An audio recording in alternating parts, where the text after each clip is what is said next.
الحمد للہ رب العالمین والصلاة والسلام علی سید المرسلین اما بعد فاعوذ باللہ من الشیطان الرجیم بسم اللہ الرحمن الرحیم۔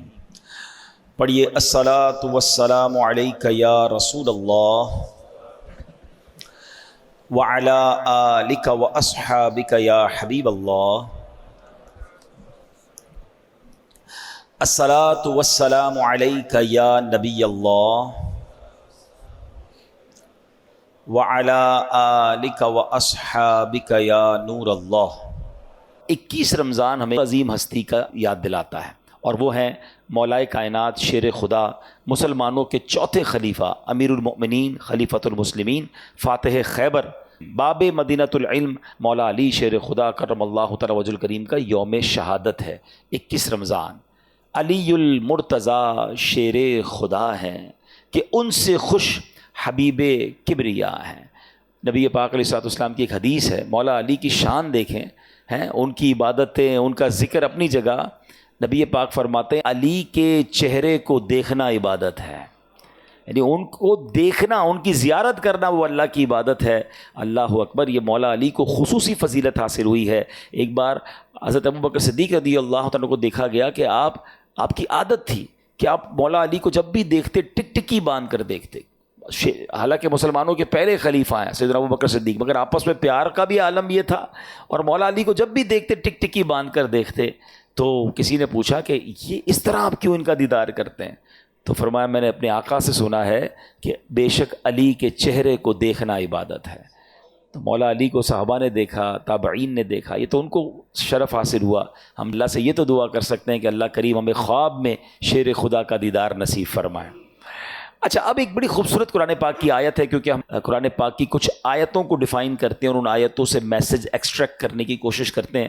اللہ کریم قرآن مجید میں ارشاد فرماتا ہے، پارہ نمبر 6 ہے، سورہ مائدہ، آیت نمبر 55، بسم اللہ الرحمن الرحیم۔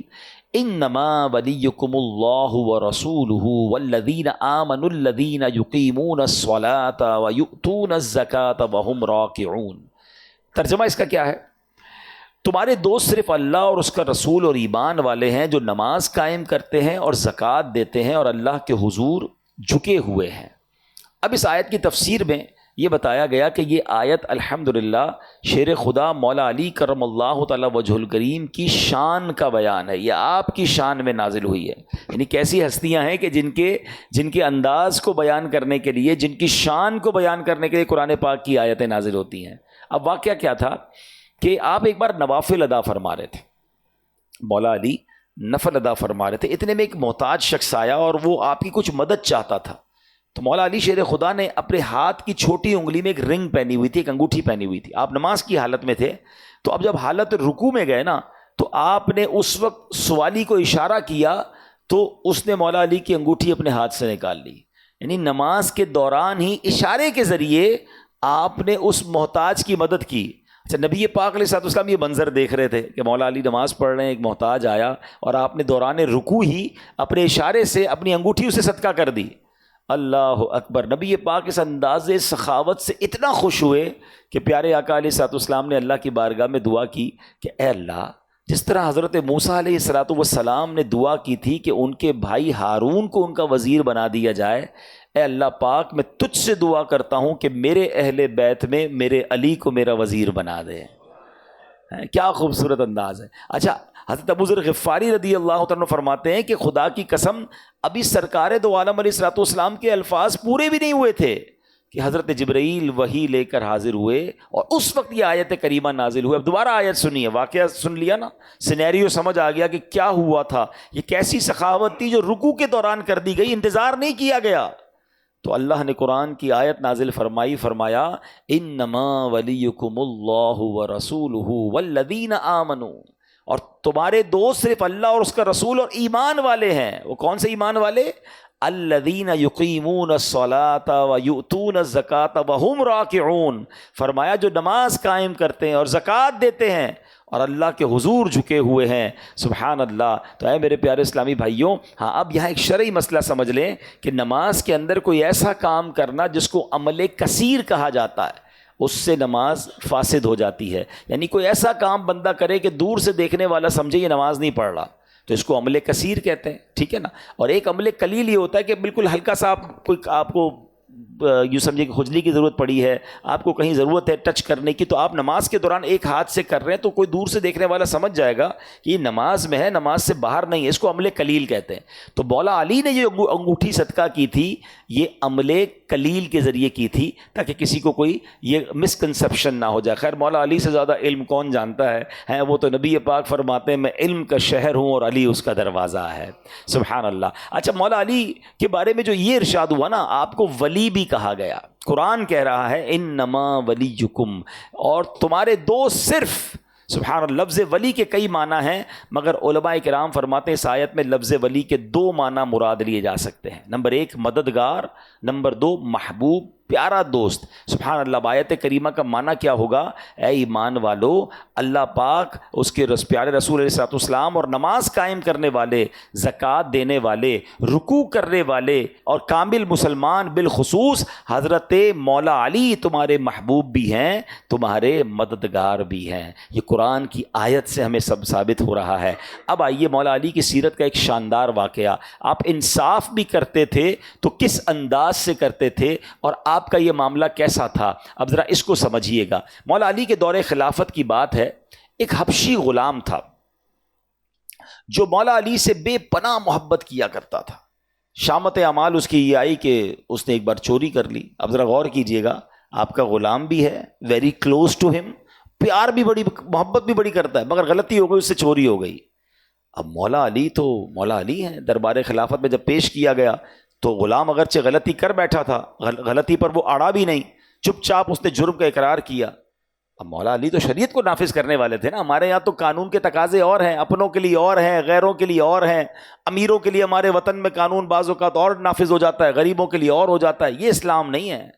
اسلام سب کے لیے برابری کا حکم دیتا ہے. اللہ کرے کہ یہ مساوات اور یہ جسٹیفیکیشن جو ہے ہمارے یہاں بھی آئے, کہ جو قانون ہے اس پر پراپر غریب امیر سب کے لیے ایک ہو. مولا علی کا خاص غلام, آپ سے محبت کرنے والا, ہو گئی چوری, اور جب پوچھا گیا تو کہا ہاں میں نے غلطی کر لی ہے, ہو گئی مجھ سے غلطی.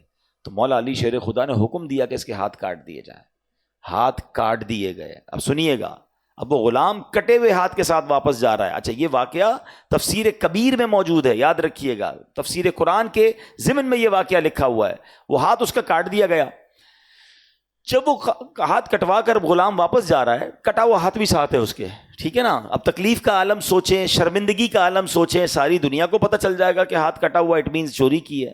سلمان فارسی رضی اللہ عنہ راستے میں مل گئے, اور ابن قوا رحمۃ اللہ تعالی, 2 بزرگ تھے. تو انہوں نے پوچھا کہ تمہارا ہاتھ کس نے کاٹ دیا؟ تو بڑے ادب سے کہتا ہے امیر المومنین یعصوب المسلمین, یعنی مسلمانوں کے رئیس اعظم مولا علی شیر خدا نے ان کے حکم سے میرا ہاتھ کٹایا. تو غلام نے جب اتنے ادب سے نام لیا تو بزرگ نے پوچھا کمال کی بات ہے, تمہارا ہاتھ کاٹ دیا ہے اور تم اتنا ادب کر رہے ہو ان کا, اتنی رسپیکٹ. یہ ہے انصاف. جب سب کے لیے انصاف ہونا تو پھر غصہ نہیں آتا. اب سنو وہ غلام کیا کہتا ہے. وہ کہتا ہے میں ان کی تعریف کیوں نہ کروں, انہوں نے حق ہی تو کیا ہے, حق بات پر ہی میرا ہاتھ کاٹا ہے نا, اور مجھے عذاب جہنم سے بچا لیا. مجھے دنیا میں سزا دے دی ورنہ جہنم میں عذاب ہونا تھا. سیدنا سلمان فارسی نے جب یہ باتیں سنی تو سارا ماجرا مولا علی کو جا کر عرض کیا کہ حضور آپ کا غلام تو کمال ہے, آپ نے اس کا ہاتھ کٹوا دیا, وہ باہر جا کر بھی آپ کو دعائیں دے رہا ہے, وہ باہر جا کر بھی آپ کو اتنے زبردست الفاظ میں یاد کر رہا ہے. سبحان اللہ. تو مولا علی شیر خدا نے پھر اس کو بلوایا, اس کا کٹا ہوا ہاتھ بھی ساتھ تھا. اللہ اکبر. آپ اللہ کی عطا سے ولایت کے اس مرتبے پر فائز ہیں. علماء کہتے ہیں آج بھی کسی کو ولایت ملتی ہے تو مولا علی کے در سے ملتی ہے. اب مولا علی نے کیا کیا, اس کٹے ہوئے بازو کو جوڑ دیا, اس کے اوپر اپنا رومال ڈالا, کچھ پڑھنا شروع کیا, اور جب کپڑا ہٹایا تو غلام کا ہاتھ بھی جڑا ہوا ہے, اور ایسا جڑا ہے جیسے کبھی کٹا ہی نہیں ہے. تو یہ اللہ والوں کی شان ہوتی ہے. مولا علی شیر خدا, سبحان اللہ. لیکن یہاں خوبصورت بات سیکھنے کو یہ مل رہی ہے کہ پہلے کے لوگوں کی تربیت کا عالم کیا تھا, اسلام کے احکام پر عمل کرنے کا جذبہ کیسا تھا. سزا ملی, ہاتھ کاٹ دیا گیا, مگر انہوں نے مولا علی کو برا بھلا نہ کہا, انہوں نے فیصلہ حق پر کیا ہے, انصاف پر کیا ہے. غلطی میری تھی, مجھے یہ سزا ملنی چاہیے تھی. تو یہ اسلام کی خوبصورت مثالیں اس زمانے میں ہوا کرتی کہ غلام غلام بھی اس طرح تربیت یافتہ ہوا کرتے تھے. اور آج کیا ہوتا ہے, آج ہمیں کوئی استاد تھوڑا سا ڈانٹ دے, ہمارا ٹیچر ہمیں کوئی سزا دے دے, آج ہمیں جناب ہماری آفس کے اندر ہماری غلطی پر ہی ہماری تنخواہ کاٹ لی جائے, ہمارے لیٹ آنے پر جناب ہمیں کچھ سرزنش کی جائے, تو الٹا اپنی غلطی ماننے کے بجائے اپنے باس کو, اپنے ٹیچر کو. اب بعض اوقات میں نہیں کہتا سارے پولیس والے ٹھیک ہیں, مگر سارے غلط بھی نہیں ہوتے. اب ہم نے خود جناب ہیلمٹ نہیں پہنا, یا ہم نے خود جناب اپنی گاڑی میں سگنل توڑا, یا ہم نے وہ قانون توڑا جو نہیں توڑنا چاہیے تھا, اب ہمیں روک کر کوئی چالان کرتا ہے, یا ہمیں جناب اس کی کوئی پنشمنٹ ہوتی ہے, تو اب جناب اپنی غلطی ماننے کی بجائے جس نے پنش کیا اس کو برا بھلا کہہ رہے ہوتے ہیں. تو یہ طریقہ درست نہیں ہے. اور یاد رکھیے, جب تک ہم اپنی غلطی نہیں مانیں گے نا, ہماری عادت بہتر نہیں ہوگی. ہم قانون کو ہی برا بھلا کہتے رہتے ہیں. اچھا, ہمارے یہاں لوگ کہتے ہیں سبھی تو توڑ رہے ہیں سگنل, سبھی تو غلط کام کر رہے ہیں. اگر یہی کرنا ہے تو پھر معاملہ کیسے ٹھیک ہوگا؟ آپ میں سے بہت سارے لوگ انٹرنیشنل ٹریول کرتے ہیں, ارے 1.5-2 گھنٹے کے بعد ملک بدل جاتا ہے, ادھر جائیں تو سارا انداز ہی بدل جاتا ہے. رات 3 بجے بھی لوگ سگنل پر کھڑے ہیں, کیوں کھڑے ہیں؟ کہ کیمرہ دیکھ رہا ہے. ویسے میں آپ کو ایک اور بات بتاؤں کہ جتنا ہم بیرون ملک میں جا کے قانون کی پاسداری کرتے ہیں نا, کہ کوئی دیکھے نہ دیکھے, کیمرہ دیکھ رہا ہے جناب, ہم نے روڈ کراس دیکھ کے کرنا ہے, ہم نے سگنل کو دیکھ کے کراس کرنا ہے, اسپیڈ لمٹ پہ غور کرنا ہے, کیمرے لگے ہوئے ہیں. اس میں ایک آخرت کی یاد بھی ہے, اللہ کرے کہ سمجھ آ جائے. کیمرے کی آنکھ سے بچتے ہیں رات کو جب کوئی نہیں دیکھ رہا, کہ یار کیمرہ دیکھ رہا ہے, یہ تصویر کھینچ لے گا نا تو جناب فائن آ جائے گا. کاش اکیلے میں گناہ کرتے ہوئے بھی خیال آ جائے کہ اللہ دیکھ رہا ہے. ٹھیک ہے, گھر میں کوئی نہیں دیکھ رہا, کمرہ بند ہے, میں جو کر رہا ہوں یہ حرام کام, یہ کوئی نہیں دیکھ رہا, مگر ہر لمحے مجھے رب دیکھ رہا ہے. میرے ساتھ کرامن کاتبین فرشتے ہیں. آج دنیا کی پینلٹی کے لیے لوگ رات کو 3 بجے روڈ پر کھڑے ہوتے ہیں, سگنل پہ کراس نہیں کرتے. بہت سارے ایسے کام ہیں جو دل چاہتا نہیں ہے مگر کر رہے ہوتے ہیں. نہیں بھائی, بہت خطرناک پینلٹی لگ جائے گی. پاکستان کی بات نہیں کر رہا, ہمارے یہاں تو بہت کچھ لوگ غلط کر رہے ہوتے ہیں. لیکن ان تمام لوگوں کو کاش یہ خیال آ جائے کہ جس طرح تم تنہائی میں بھی قانون کی پکڑ کے خیال سے وہ غلط کام نہیں کر رہے ہو, تو سوچو جب میں اکیلے میں گناہ کرتا ہوں تو رب بھی تو دیکھ رہا ہے نا. قانون کو تو کوئی نہ کوئی ڈاج دیا جا سکتا ہے, اللہ کی بارگاہ میں بہانے نہیں چلیں گے. وہاں سب دل کی نیت بھی پتہ ہے. ہاں, یہاں تو لوگ ہمیں گناہ کرتے دیکھ لیں تو ہم گھما سکتے ہیں کہ بھائی میں کچھ اور کر رہا تھا, آپ کی غلط فہمی تھی, میری نیت کچھ اور تھی. وہاں تو دل کے حالات بھی پتہ ہے. اپنے دل کو بھی صاف رکھیے, اپنی جلوت کو بھی صاف رکھیے, اپنی خلوت کو بھی صاف رکھیے. یہ مت سوچئے مجھے کوئی نہیں دیکھ رہا, یہ مت سوچئے میں اس ملک میں نہیں کسی اور ملک میں ہوں, میں جدھر بھی ہوں میرا خالق میرا مالک مجھے دیکھ رہا ہے. آگے چلتے ہیں. مولا علی شیر خدا کرم اللہ تعالی وجہ الکریم کی بات ہے کہ مولا علی شیر خدا ایک جگہ فرماتے ہیں, مسلم شریف کی حدیث ہے اور خود مولا علی راوی ہیں اس کے, فرماتے ہیں مجھے اس ذات کی قسم جو دانے کو پھاڑتی یعنی دانے سے درخت نکالتی ہے اور جس نے روح کو پیدا کیا, بے شک میرے آقا مدینے والے مصطفیٰ صلی اللہ تعالی علیہ وسلم کا مجھ سے وعدہ ہے, اللہ یحبنی الا مؤمن ولا یبغضنی الا منافق. فرمایا مجھ سے محبت نہیں رکھے گا مگر مومن, اور مجھ سے دشمنی نہیں رکھے گا مگر منافق.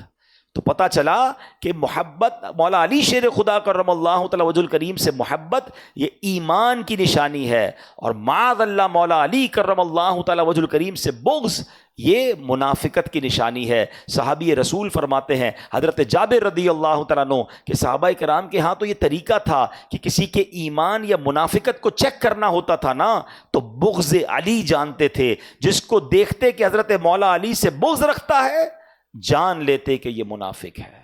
یعنی آج کے دور میں بھی ہمیں یہ غور کرنا کہ محبت علی یہ ایمان کی پہچان ہے اور بغض علی یہ منافقت کی پہچان ہے. اللہ سے دعا کرتے ہیں کہ اللہ کریم ہمیں مولا علی شیر خدا بلکہ نبی پاک کے پورے خاندان اور تمام صحابہ اور اہل بیت سے ہمیں سچی محبت نصیب فرمائے. اچھا اب آگے چلتے ہیں. حجۃ الوداع کے واقعہ ہے. نبی پاک علیہ الصلوۃ والسلام کی ظاہری زندگی کا یہ جو آخری حج تھا اس کو حجۃ الوداع کہتے ہیں. پیارے آقا حج کی ادائیگی کے بعد مدینہ منورہ تشریف لا رہے تھے. راستے میں ایک جگہ آتی ہے, ایک مقام آتا ہے جس کو غدیر خم کہتے ہیں. حضرت برا بن عازب رضی اللہ تعالیٰ فرماتے ہیں غدیر خم کے مقام پر نبی پاک علیہ الصلوۃ والسلام نے قیام فرمایا. ایک درخت کے سائے میں آپ علیہ الصلوۃ والسلام کے لیے جگہ صاف کی گئی. یہاں آپ علیہ الصلوۃ والسلام نے نماز ظہر ادا فرمائی. نماز کے بعد نبی پاک علیہ الصلوۃ والسلام نے صحابہ کو ایک خطاب فرمایا. اب جو خطاب ہے ذرا غور سے سنیے گا. آقا فرماتے ہیں الستم تعلمون انی اولا بالمؤمنین من انفسہم، یعنی اے میرے صحابہ کیا تم نہیں جانتے کہ میں مسلمانوں کا ان کی جان سے زیادہ مالک ہوں؟ صحابہ کرام نے عرض کی بلا، یعنی کیوں نہیں یا رسول اللہ صلی اللہ تعالی علیہ وسلم، یقیناً آپ ہماری جانوں سے زیادہ ہمارے مالک ہیں. تو اللہ پاک کے نبی رسول ہاشمی صلی اللہ تعالی علیہ وسلم نے دوبارہ فرمایا الستم تعلمون انی اولا بکل مؤمن من نفسہ، کیا تم نہیں جانتے کہ میں ہر مسلمان کا اس کی جان سے زیادہ مالک ہوں؟ صحابہ کرام نے پھر عرض کی بلا یا رسول اللہ کیوں نہیں، آپ ہم میں سے ہر کسی کی جان سے زیادہ ہمارے مالک ہیں. اب مالک و مختار نبی رسول ہاشمی صلی اللہ علیہ وسلم نے حسنین کریمین کے بابا جان حضرت مولا علی شیر خدا کرم اللہ تعالی وجہ الکریم کا مبارک ہاتھ اپنے ہاتھ میں لیا اور فرمایا من کنت مولاہ فعلی مولا، جس کا میں مولا ہوں اس کے علی مولا ہے. پھر آپ علیہ الصلوۃ والسلام نے دعا کی اللہم والی من والاہ وعادی من عادہ، اے اللہ پاک جو علی سے محبت کرے تو اس سے محبت فرما، جو علی سے دشمنی رکھے تو اس سے دشمنی فرما. یہ صاف صاف اعلان نبی پاک علیہ الصلوۃ والسلام نے غدیر خم کے موقع پر فرمایا جس کا میں مولا اس کے علی مولا ہے. جو علی سے محبت کرے مولا تو ان سے محبت فرما، اور جو ان سے دشمنی رکھے میرے کریم مولا تو ان سے دشمنی فرما. شاعر لکھتے ہیں نا جس کسی کا میں ہوں مولا اس کے مولا ہے علی، جس کسی کا میں ہوں مولا اس کے مولا ہے علی، ہے یہ قول مصطفیٰ مولا علی مشکل کشا. سبحان اللہ. حکیم الامت مفتی احمد یار خان نعیمی رحمۃ اللہ تعالی فرماتے ہیں یہاں ولی یعنی مولا کا معنی خلیفہ نہیں بلکہ اس کا معنی دوست یا مددگار ہے. یعنی ہمارے آقا علیہ الصلوۃ والسلام کے اس فرمان کا مطلب یہ بنتا ہے کہ جس کا میں محبوب اور مددگار ہوں اس کے علی بھی دوست ہیں، محبوب بھی ہیں، مددگار بھی ہیں. تو اے میرے پیارے اسلامی بھائیوں، مولا علی کہنا کچھ لوگوں کو کنفیوژن ہو جاتی ہے کہ یار یہ مولا علی کیوں کہہ رہے ہیں. تو مولا علی یہ نبی ہے، یہاں بمانا دوست ہے یا بمانا ولی ہے یا بمانا مددگار ہے. تو یہ سبحان اللہ یہ وہ والا مولا نہیں جو اللہ کو مولا کہہ رہے ہوتے ہیں. ورنہ تو آج بھی ہم لوگوں کو کہتے ہیں نا مولانا صاحب کیا حال ہے، تو آپ نے مولانا تو ایک عام عالم دین کو بھی کہا.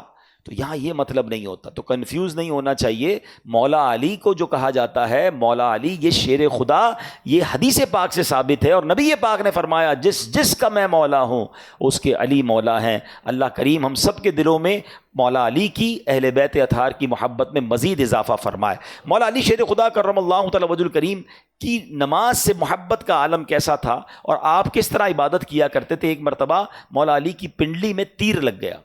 آپ بہت زبردست بہادر تھے، لڑائی جنگ میں شرکت کرتے تھے، غزوے میں شرکت کرتے تھے، تو آپ کی پنڈلی سے تیر نکالا نہیں جا سکتا تھا. تو آپ کے صاحبزادہ امام حسن مجتبیٰ نے کہا کہ آپ ایسا کریں کہ اس زمانے میں تو بے ہوشی والا معاملہ تو تھا نہیں، سن کرنے والا یہ بڑی نعمت ہے اللہ کی. یہ زخم لگ جائے آپریشن ہو جاتا ہے بندے کو پتہ ہی نہیں چلتا. اس زمانے میں تو وداؤٹ آپ سوچیں کہ کسی جگہ کو سن کیے بغیر اگر تیر نکالنا ہے یا جناب کوئی آپریشن کرنا ہے تو کتنا تکلیف کا باعث ہوگا. تو آپ کے صاحبزادے نواسہ رسول امام حسن مجتبیٰ رضی اللہ تعالیٰ عنہ فرماتے ہیں کہ ایسا کریں کہ جب نماز پڑھ رہے ہو نا مولا علی تو یہ اللہ کی یاد میں بالکل محو ہو جاتے ہیں، آپ کا جسم نرم ہو جائے گا. اللہ کی یاد میں جب ہوتے نا آپ کا جسم نرم و ملائم ہو جائے گا، وہ اس وقت تیر نکال لیا جائے. اور ایسا ہی ہوا. مولا علی نے جب نماز شروع کی نا تو جو طبیب تھے ڈاکٹرز تھے وہ قریب آئے اور نماز کی حالت میں وہ تیر نکالا. وہ تیر جو نکلتا ہی نہیں تھا، مولا علی کو پتہ بھی نہیں چلا. آپ نے پوری نماز ادا کی، ایسی اللہ کی یاد میں گم ہو کر نماز پڑھتے تھے. جب نماز پڑھ کے فارغ ہوئے تو لوگوں نے کہا کہ حضور اب اپنی نماز دہرا لیجئے، آپ کی پنڈلی سے خون نکل رہا ہے. آپ نے حیرانی سے کہا یہ کب ہوا، مجھے تو پتہ ہی نہیں چلا کہ تم نے نماز کے دوران وہ تیر بھی نکال لیا ہے. اللہ والے ایسے نماز پڑھتے تھے.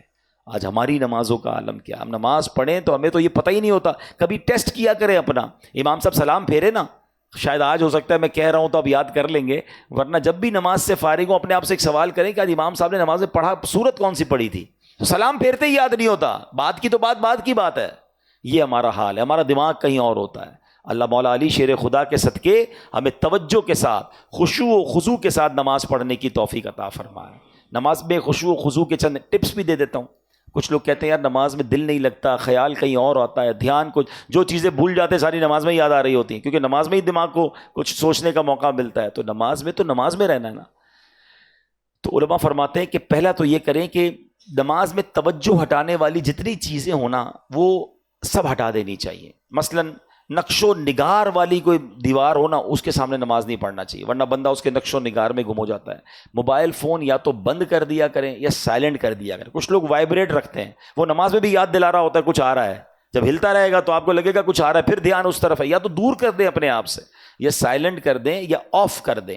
پھر گرمی لگ رہی ہے تو پنکھا وغیرہ چلا لیں، اللہ نے نوازا ہے اور آپ اے سی کی ضرورت محسوس کرتے ہیں تو اے سی چلا لیں. اپنے آپ کو ریلیکس موڈ میں رکھیں کہ اب مجھے نماز میں گرمی نہ لگے. اسی طرح فرمائے کہ سردی ہو تو گرم چادر وغیرہ اوڑھ لیں، یا گھر میں ہیٹر وغیرہ ہو تو وہ لگا لیں. کھایا پیا نہیں ہے ابھی تو روزہ ہے، اس کے علاوہ نماز میں اگر آپ کو بہت پیاس لگ رہی ہے، واش روم جانے کی حاجت ہے تو فری ہو جائیں، پانی پی لیں، کھانا کھا لیں. آپ کو واش روم جانا ہے، فری ہو جائیں تاکہ نماز میں آپ کو کوئی چیز ڈی فوکس نہ کرے، آپ کا فوکس نماز میں رہے. ایک اور طریقہ نماز میں دل لگانے کا یہ ہے کہ آپ نماز کے معنی کو سمجھ لیں. میں مشورہ دیا کرتا ہوں، دوبارہ عرض کر دیتا ہوں کہ آخری پارہ جو ہے نا، 30واں پارہ، کم از کم اس کو ترجمے اور تفسیر کے ساتھ 2-3 بار پڑھ لیں. سورہ فاتحہ کا ترجمہ اور تفسیر پڑھ لیں، اور چند مشہور مزید صورتوں کو ایڈ آن کر لیں تو اور اچھا ہے. سورہ رحمان ہے، سورہ ملک ہے، سورہ یاسین ہے. اس کا فائدہ یہ ہوگا کہ نارملی امام صاحبان بھی اور ہم خود بھی نماز میں انہی صورتوں میں سے کسی آیتوں کی یا صورتوں کی تلاوت کر رہے ہوتے ہیں. تو جب معنی ذہن میں ہوگا کہ امام صاحب کیا پڑھ رہے ہیں تو آپ پھر نماز میں شامل رہیں گے اور انشاءاللہ نماز میں دل لگا رہے گا. اللہ ہمیں خشوع و خضوع کے ساتھ نماز پڑھنے کی توفیق عطا فرمائے. مولا علی شیر خدا کیسے سخی تھے کہ ایک مرتبہ مولا علی کے پاس 4 درہم تھے. آپ نے 4 درہم اللہ کی راہ میں صدقہ کیے. اس کا انداز یوں اپنایا کہ 1 درہم دن کے وقت میں صدقہ کیا، 1 رات کے وقت میں کیا، 1 درہم چھپا کے صدقہ کیا، 1 درہم لوگوں کے سامنے صدقہ کیا. یعنی صدقہ کرنے کے جتنے انداز بن سکتے تھے نا، آپ نے وہ سارے انداز اپنائے. اللہ کریم کو مولا علی شیر خدا کی ادا اتنی پسند آئی کہ قرآن پاک کی ایک اور آیت نازل ہو گئی. یہ کیسی ہستیاں تھیں کہ جن کے اعمال پر قرآن نازل ہوتا تھا. یعنی آپ قرآن کی آیت نازل ہونے کا مطلب سمجھتے ہیں؟